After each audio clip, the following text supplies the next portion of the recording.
E hoje nós meditaremos sobre esta declaração que o apóstolo Paulo faz no versículo de número 2, o qual foi por Deus outrora prometido por intermédio dos seus profetas nas sagradas Escrituras.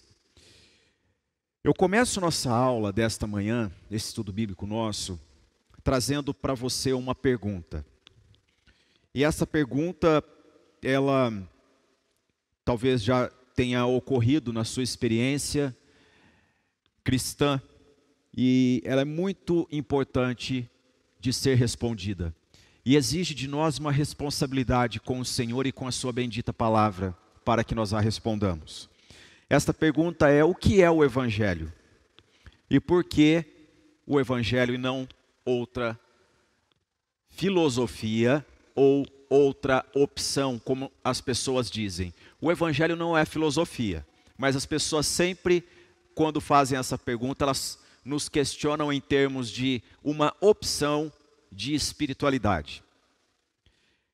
Quando nós recorremos à palavra de Deus, nós vemos que o Evangelho, ele não é uma filosofia, ele não é uma opção de espiritualidade. O Evangelho, ele não é uma ideia que se escolhe para então desenvolver disciplinas que tornam o ser humano melhor. Nada disso. As pessoas que geralmente nos perguntam o que é o Evangelho e por que o Evangelho e não outra coisa, elas abrem para nós, na verdade, não é uma fresta, é um portal para que nós preguemos o Evangelho. E se você é uma pessoa que se preocupa em responder esta questão, o que é o Evangelho e por que o Evangelho e não outra coisa, então você está na via correta, que é conhecer a Escritura e somente a Escritura, não recorrer a nada mais. À guisa de informação, eu vou passar um panorama do que nós temos meditado até agora, para que todos desfrutemos desta porção. Nós já estudamos de que a Epístola de Paulo aos Romanos, ela é inspirada pelo Espírito Santo desde o seu início imediato na declaração Paulo, vírgula. Nós não estamos lendo uma introdução de uma carta de uma pessoa que está aqui fazendo considerações para cativar o seu leitor, ou ele está sendo respeitoso no início de um texto para então depois ele começar o seu conteúdo. Não. A Epístola aos Romanos já no seu início, ela já mostra o poder da inspiração de Deus na vida deste santo servo de Deus, que é o apóstolo Paulo, de modo que ele coloca o seu nome, evidenciando que algo aconteceu, e por isso o nome dele vem em primeiro plano. Aquele que tinha de tudo para não ser um arauto do Evangelho, aquele que era um perseguidor, ele tornou-se agora o grande propagador desta mensagem. É isto que o nome Paulo, na primeira frase, faz com que nós tenhamos deleite quando nós perguntamos por que ele coloca o primeiro nome dele. Por que ele coloca primeiro o nome dele? Por que o Espírito Santo o levou a escrever nestes termos? E ele diz que ele é servo, que ele é escravo de Jesus Cristo. O escravo não tem direito de opinar em como levar a vida, o que fazer da vida. Ele é conduzido pelo seu Senhor. E é um escravo não nos moldes do conceito que nós aprendemos na história brasileira. Ele é um escravo no conceito bíblico, que é aquele que foi liberto, que teve tão grande libertação, que esta liberdade o faz amar o seu Senhor. O seu Senhor não é aquele que impõe jugo sobre ele. O seu Senhor é alguém que o libertou de um grande jugo, e ele agora torna-se escravo por amor. É isto que a graça de Deus faz em nós, meus irmãos. Todos nós éramos escravos do pecado e vivíamos sob grande e insuportável jugo de culpa, de pecado, de inclinação a motivações contrárias à vontade de Deus, mas quando fomos libertos pelo poder da graça de Deus, nós então entendemos que não podemos ter outro Senhor senão este, Jesus Cristo.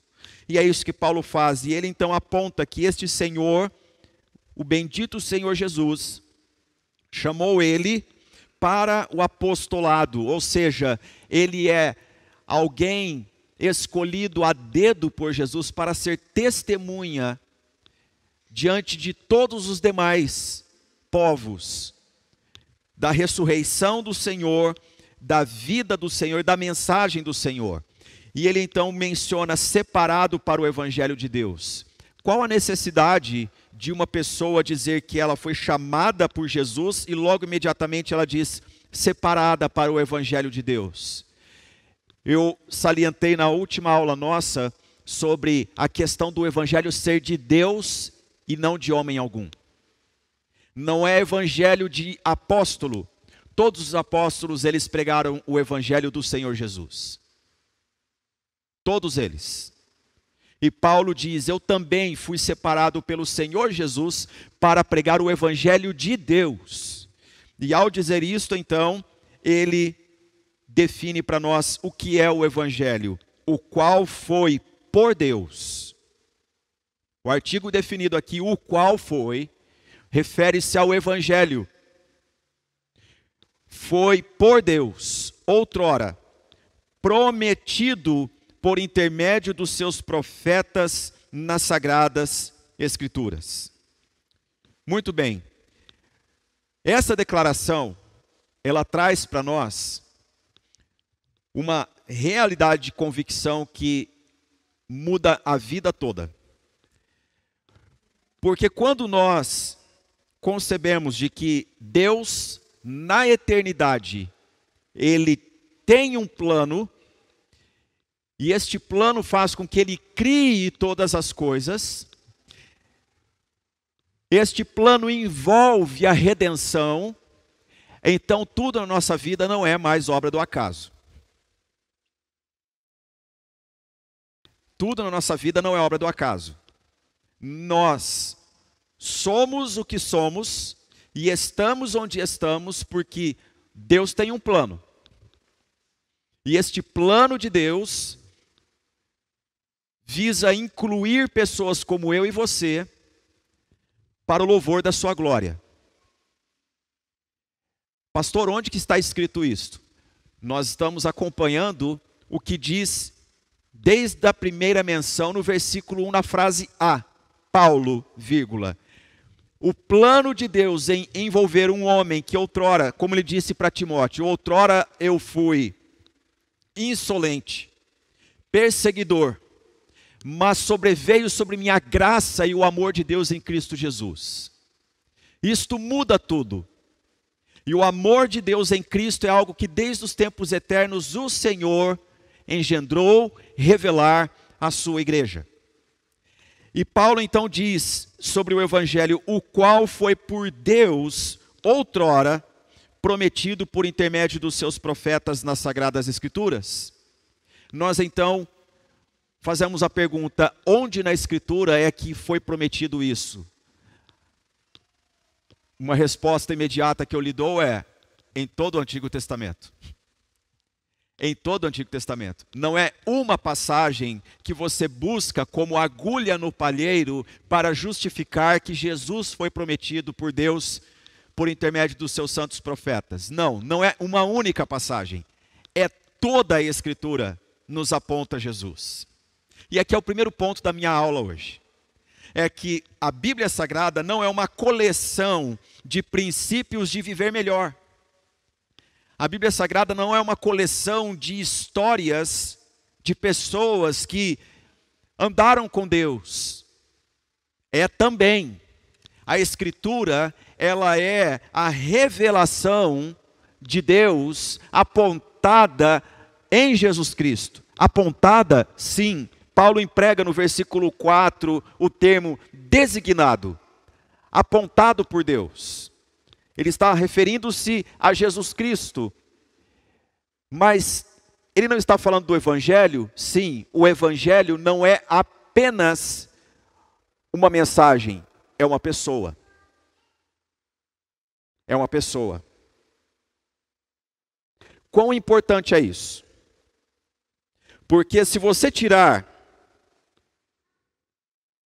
das religiões algumas personagens, elas podem continuar. Haja vista sobre o budismo. Se você tirar Buda da menção e da mensagem que o budismo prega, o budismo ele pode ser propagado mesmo assim. Se você tirar Maomé, a figura dele, do que é o islamismo, você pode estudar o islamismo. Se você tirar Allan Kardec da filosofia e do erro que é o espiritismo, ele pode ser explicado. Mas se você, ao dizer evangelho, e você não meditar em quem é Jesus, a pessoa bendita do Senhor Jesus, você não vai expor o que é o evangelho.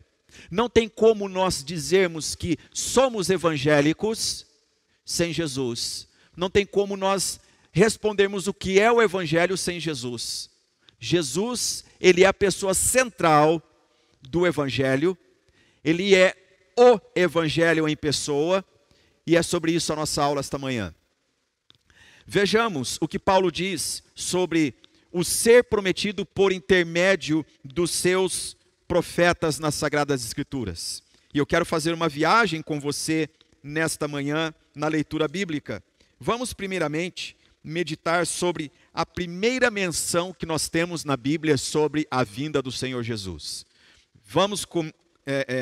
Venha comigo em Gênesis capítulo 3.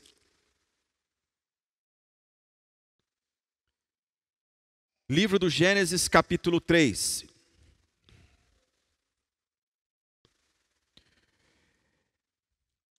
É o capítulo conhecido como o capítulo que narra a queda, ou seja, a rebeldia do homem para com o Criador. A entrada do pecado na raça humana e como isso graçou com a humanidade.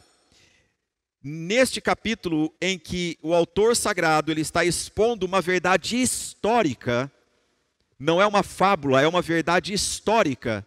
Ele nos diz que quando o Senhor Deus vem ao jardim na viração do dia e pergunta pelo homem, e aí temos toda essa narrativa de escusas do homem porque ele estava se escondendo de Deus, a mulher também, ela tem a sua escusa.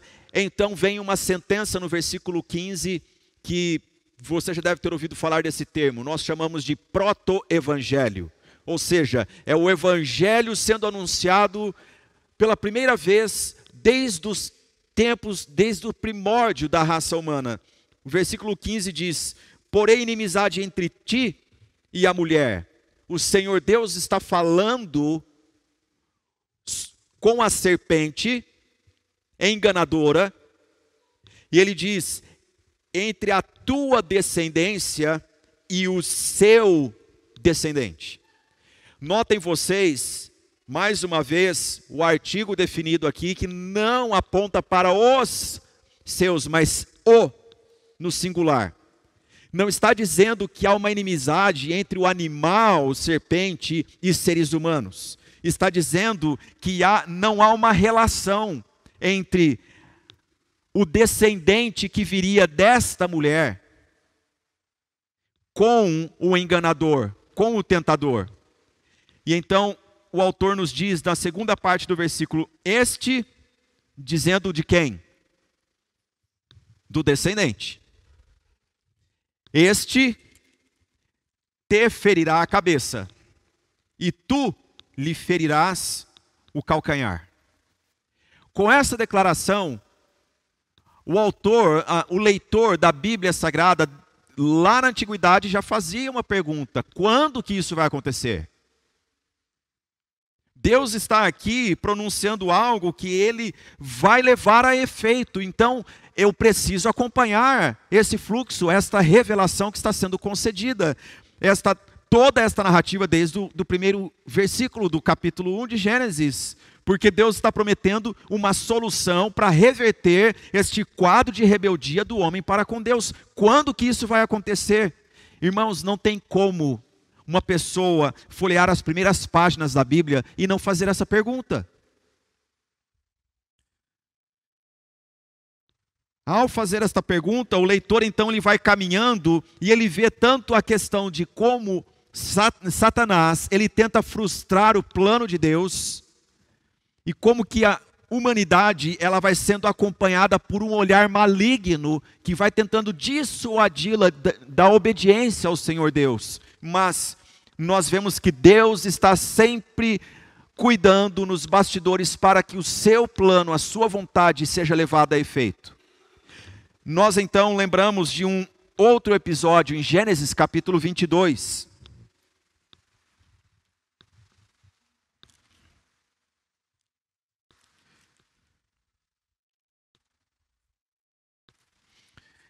Gênesis capítulo 22, nós conhecemos como o capítulo que Deus põe Abraão à prova. A pergunta que vem é, mas Deus já não conhecia a Abraão o suficiente? Deus não sabe de todas as coisas? Deus não conhecia o coração de Abraão? Não sabia o quanto Abraão era fiel? Com certeza. O atributo de Deus que nós aprendemos desde a nossa infância na escola dominical é que Deus é onisciente. Ele conhece todas as coisas. E uma pessoa que conhece todas as coisas, ela vai querer prova do quê? E quando nós lemos este episódio em que Deus pede a Abraão o seu único filho, o versículo de número 2 diz, acrescentou Deus, toma teu filho, teu único filho. Se você puder, grife isso na sua Bíblia. Tome teu filho. Teu único filho. Vírgula, Isaac. Vírgula, a quem amas. Deus não pediu um filho. Não é Ismael. Deus designa. É Isaac. Desculpe. É Isaac. Não é Ismael. Agora, não é que Deus está falando segundo a prática cultural dos homens, mas eu vou utilizar de uma demonstração da cultura antiga para que nos ajude nesta compreensão aqui. Achados arqueológicos corroboram com o modo como os homens faziam negócios na antiguidade nos dias de Abraão. Tabletes encontrados no Iraque, naquelas imediações, já provaram que o nome Abrão existia, já provaram que havia mitos sobre a criação, e também provaram como que os homens faziam contrato. Pois se o X desejasse fazer negócio com o Y, ele então, perante as pessoas, ele tinha de pronunciar isso, tinha de ter prova desse contrato. Eles então faziam aliança. E esta aliança, ela envolvia sangue. Repito, Deus não aderiu a um plano criado pela humanidade. É o contrário. Desde os primórdios, o homem aprendeu a severidade com que Deus trata essa questão da aliança. Porque quando o Senhor Deus viu Adão e Eva no seu pecado, viu que Adão e Eva fizeram para si vestimentas de folha de figueira, Deus não aceitou. A mensagem é clara. Deus não aceita as obras humanas. O Redentor, ele proveu, desde a fundação do mundo, o resgate. O cordeiro foi imolado antes da fundação do mundo. E imolado quer dizer sangue derramado. Por causa disso, deste ensinamento, então nós entendemos o que quer dizer que Deus, então, fez roupas de peles para Adão e Eva. Porque para fazer roupa de pele de animal, precisa abater o animal. Então Deus estava pronunciando para Adão e Eva ali, não é o que vocês fazem, é o que eu faço. Um sangue deve ser vertido. Posto isto, nós entendemos então o que Deus está pedindo a Abraão. Naquela época as pessoas também faziam contratos com partes de animais, partiam os animais e colocavam diante das testemunhas, eles andavam em volta dessas partes de animais que o sangue foi derramado, proclamando bênçãos e maldições caso aquele contrato não tivesse observância. Mas há uma outra forma de contrato naquela época que a história nos aponta. É que uma pessoa poderia enviar um filho para morar na casa do outro. Havia troca de filhos. Eu vou comprar o seu terreno e eu não vou voltar atrás. E a prova disso é que eu estou colocando o meu filho para ser cuidado por você. Caso eu não honre a minha palavra, então você pode fazer o que quiser com ele. Ele pode ser seu escravo, ele pode servir a você, ou então você pode deixá-lo para lá. Enfim, eu levo muito a sério a minha palavra. E eu levo tão a sério que eu estou colocando o meu filho no negócio. Abraão entendia esta linguagem porque na Mesopotâmia antiga as pessoas agiam assim. Então quando Deus diz, Abraão, eu quero o teu filho Isaque, a quem amas, certamente isso já acionou um dispositivo no coração e na alma de Abraão de Deus quer algo muito sério comigo. Deus está pedindo meu filho. Ele me conhece, eu estou andando com ele, mas ele chegou a este ponto, é porque existe algo profundo. Gente, nós precisamos observar isso. Como que foi para aquele homem ouvir esta palavra e ele partir então para entregar seu filho ao Senhor? Romanos capítulo 4 nos diz de que ele fez isso pela fé. Pela fé. Lembremos de uma coisa muito importante. Deus jamais pediu sacrifício humano na sua palavra. Jamais. A morte do animal inocente, ela apontava para um sacrifício vicário. Essa palavra significa substitutivo, no lugar de alguém. E quando Abraão está caminhando com Isaque, ele diz no versículo 5 aos seus servos, esperai aqui com o jumento. Eu e o rapaz iremos até lá. E havendo adorado, o quê? Voltaremos para junto de vós. Irmãos, olha a confiança deste homem. E Paulo aos Romanos, no capítulo 4, ele vai dizer que Abraão cria que o Senhor poderia também ressuscitar ao seu filho. Então ele não tinha reservas, ele estava indo crente oferecer seu filho. E ele vai, e enquanto caminhavam juntos, diz-nos a palavra do Senhor a partir do versículo 7. Quando Isaque disse a Abraão, seu pai, meu pai, respondeu Abraão, eis-me aqui, meu filho. Perguntou-lhe Isaque, eis o fogo e a lenha, mas onde está o cordeiro para o holocausto? Qual foi a resposta de Abraão? Deus proverá? Não, Deus proverá para si. Deus proverá para si, meu filho, o cordeiro para o holocausto. E seguiam ambos juntos. Essa declaração é importante.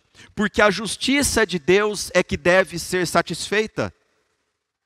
Deus é santo, santo, santo. E é Ele que deseja a reconciliação com o homem. E Ele chama Abraão para evidenciar esta mensagem, ele conhecia o coração de Abraão, mas neste ato de obediência de Abraão, ele está proclamando algo: é ele que proverá para si mesmo o cordeiro para reatar esta relação com o homem. Deus proverá para si. Eu digo para vocês, Abraão levou seu filho até prestes, certamente que sim. A Bíblia nos diz de que enquanto ele se preparava para imolar seu filho, uma voz do céu gritou: Abraão, não faça isso. Ele foi, ele obedeceu. E a pergunta que vem é: mas e Abraão? Ele recebeu alguém em troca? A declaração dele foi: Deus proverá para si. A pergunta é: quando foi que Deus proveu? Porque no livro do Gênesis nós não temos outra menção. Deus viu o coração de Abraão, Deus se agradou da obediência dele, mas ficou esta frase: Deus proverá para si o cordeiro. Então, a partir disso, a história começa a se avolumar e nós podemos ir para Gênesis capítulo 49.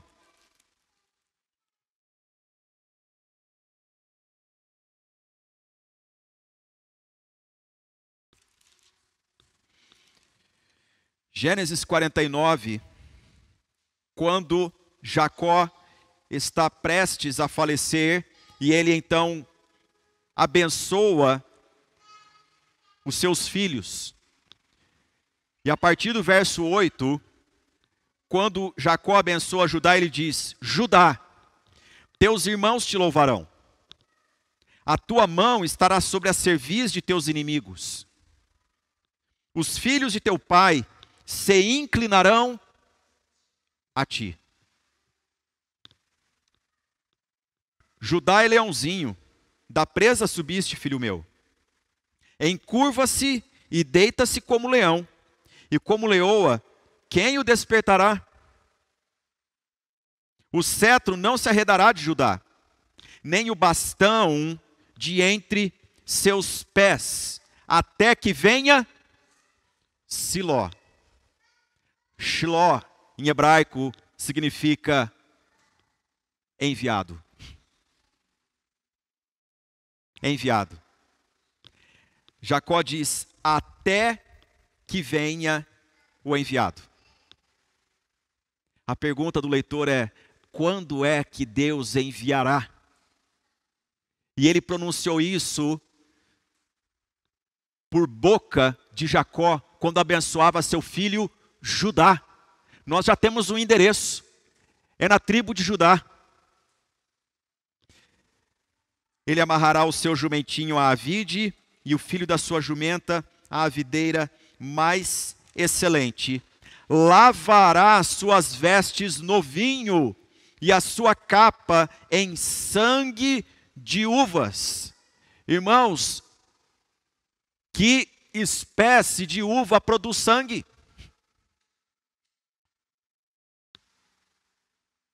O que quer dizer isso?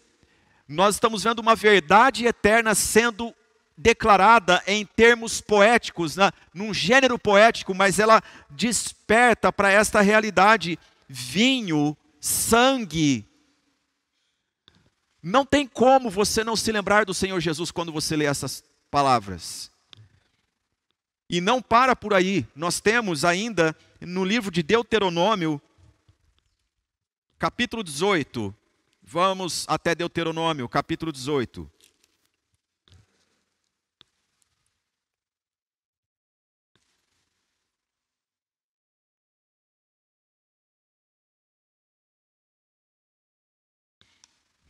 Diz-nos a Escritura, Deuteronômio é a lembrança da lei de Deus. O povo está dizendo amém para Moisés enquanto ele relê a lei e os feitos do Senhor para que o povo adentre a terra prometida. E então Moisés, ele declara: suscitar-lhes-ei um profeta do meio de seus irmãos, semelhante a ti, em cuja boca porei as minhas palavras, e ele lhes falará tudo o que eu lhes ordenar. De todo aquele que não ouvir as minhas palavras que ele falar em meu nome, disso lhe pedirei contas. Porém, o profeta que presumir de falar alguma palavra em meu nome, que eu lhe não mandei falar, ou que falar em nome de outros deuses, esse profeta será morto. Se disseres no teu coração, como conhecerei a palavra que o Senhor não falou? Sabe que quando esse profeta falar em nome do Senhor, e a palavra dele se não cumprir, nem suceder como profetizou, esta é palavra que o Senhor não disse. Com soberba a falou o tal profeta, não tenhas temor dele. Então, nós temos aqui uma declaração que nos aponta para um profeta infalível em suas palavras. Quem é este profeta? Quem é ele? Quando ele virá? Quando ele chegará? O Senhor Deus fala por boca de Moisés, suscitar-lhes-ei. Está falando para o seu povo. Eu farei isso. Então o povo, lendo a Escritura, pergunta quando que isso vai acontecer. Não queremos andar errantes, não queremos viver em desobediência ao Senhor. Temos visto o seu poder, os seus sinais.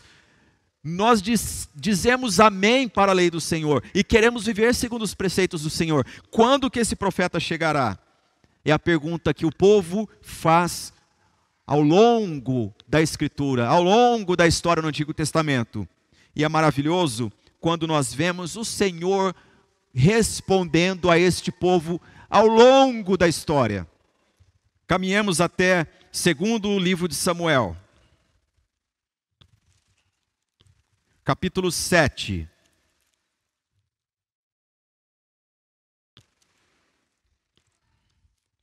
Segundo Samuel, capítulo 7.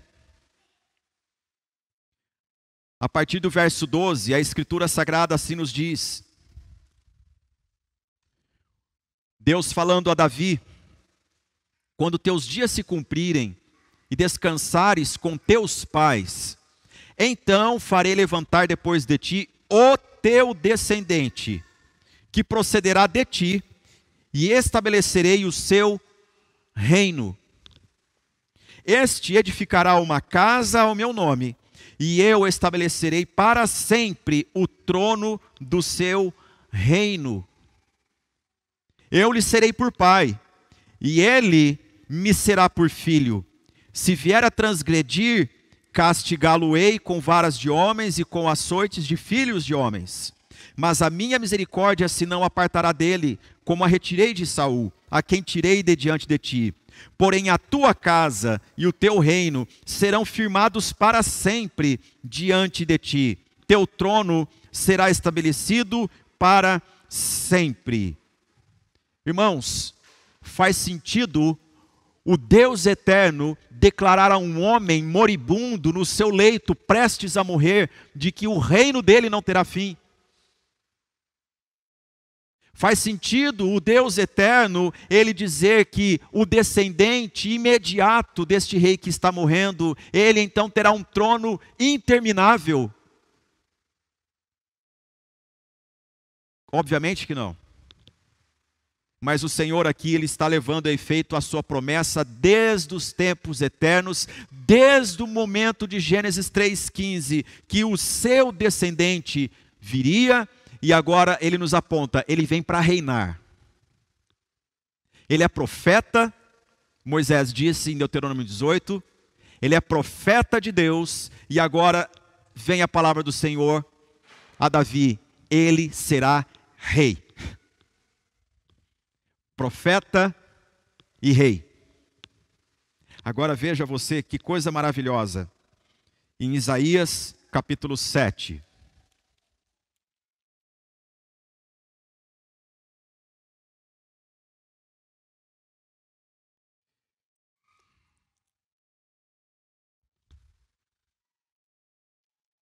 Isaías capítulo 7.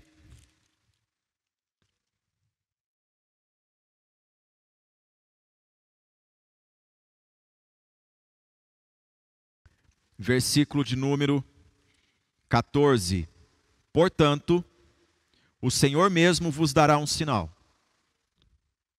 Eis que a virgem conceberá e dará à luz um filho, e lhe chamará Emanuel. Emanuel.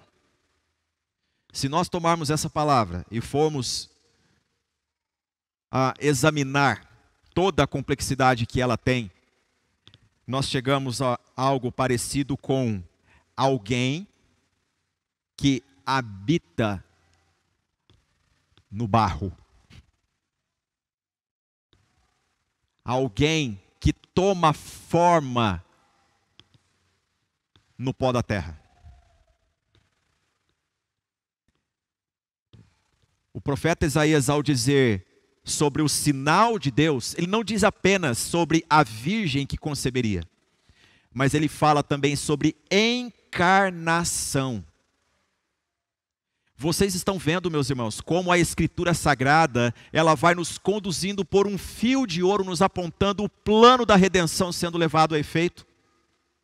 Quando nós admiramos isso, nós podemos então ir até o livro do profeta Miqueias, capítulo 5.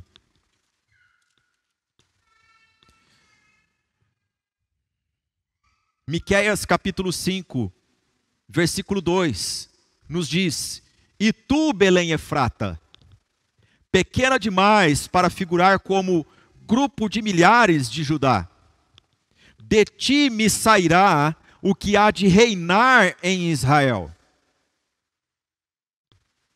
e cujas origens são desde os tempos antigos, desde os dias da eternidade. Lembram-se o que Deus disse a Davi: de ti sairá aquele que há de reinar, o seu trono não terá fim, Davi. Será da tua linhagem, da tua descendência. Um crente do Antigo Testamento vivia à espera deste rei, e agora o Senhor diz por boca do profeta Miqueias que ele vem desde os tempos eternos. Meus irmãos, a nossa redenção não é um plano B de Deus. Desde os tempos eternos, Deus engendrou esse plano. Por mais que nós não consigamos alcançar por nossa parca mente, nós devemos entender que o Senhor Deus promoveu tudo para o louvor da sua glória. Antes de Deus dizer haja luz, Ele disse haja cruz, para a glória do seu nome. E ao dizer isso, cujas origens são desde os tempos antigos, desde os dias da eternidade, somente Deus é eterno. Para figurar entre os homens alguém desde a eternidade, significa que vem alguém da eternidade para habitar entre os homens. Alguém vai tomar a forma do barro, do homem, o Emanuel. Ao dizer isso, nós então vamos a Ezequiel. Livro do profeta Ezequiel, capítulo 34.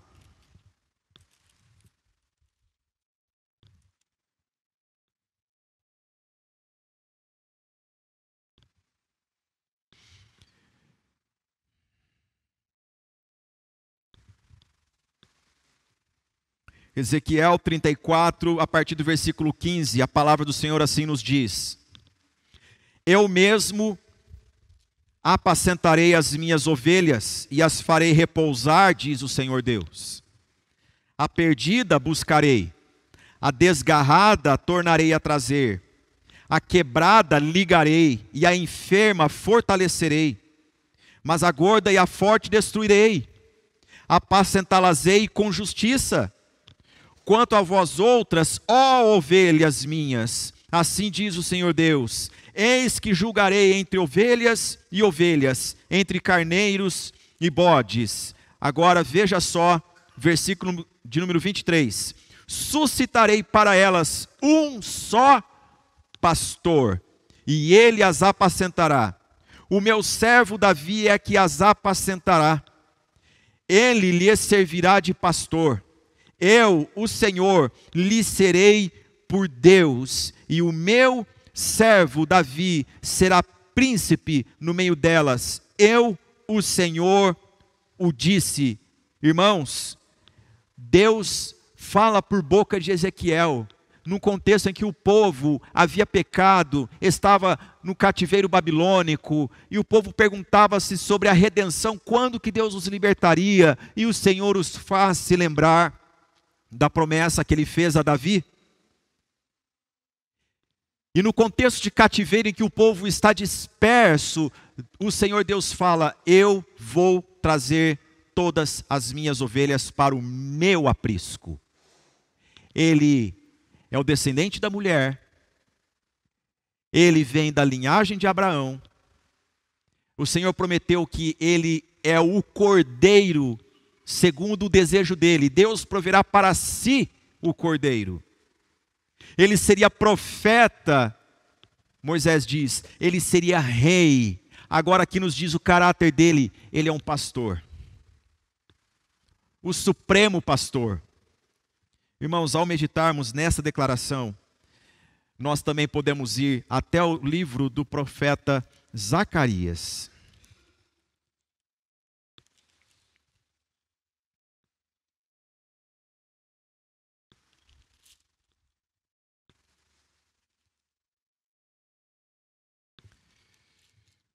Livro do profeta Zacarias.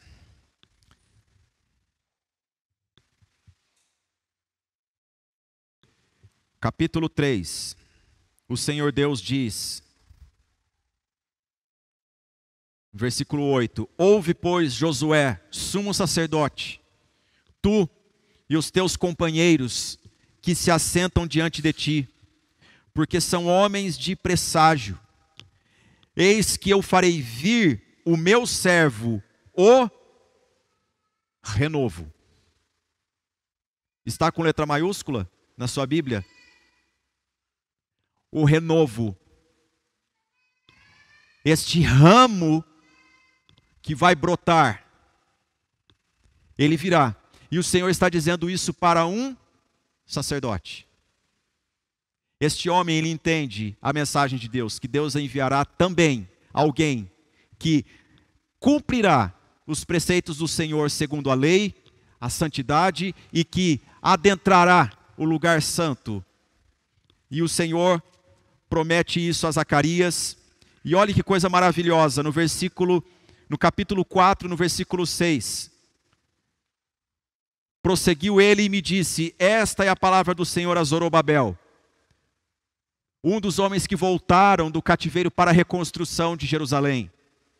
Olha que promessa: não por força, nem por poder, mas pelo meu Espírito, diz o Senhor dos exércitos. Num contexto de apacentar o povo, trazer o povo para si, reunir o seu povo, Deus está dizendo: isso não vai ser por obra humana, vai ser pelo meu Espírito.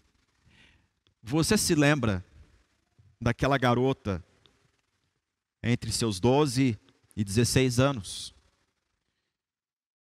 que recebe a visita do anjo, e ela é tomada de assombro, e ele diz para ela: salve, agraciada. Salve, agraciada. Ele promete então, ele comunica o que Deus está por fazer através dela. Você conceberá e dará à luz um filho. Ela diz: como será isso? Não sou casada?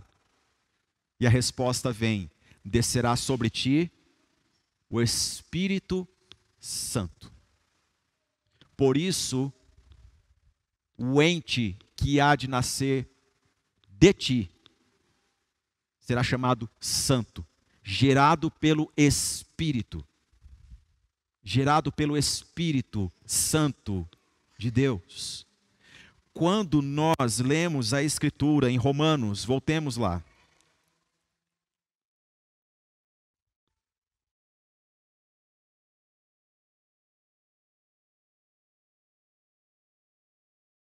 Romanos capítulo 1.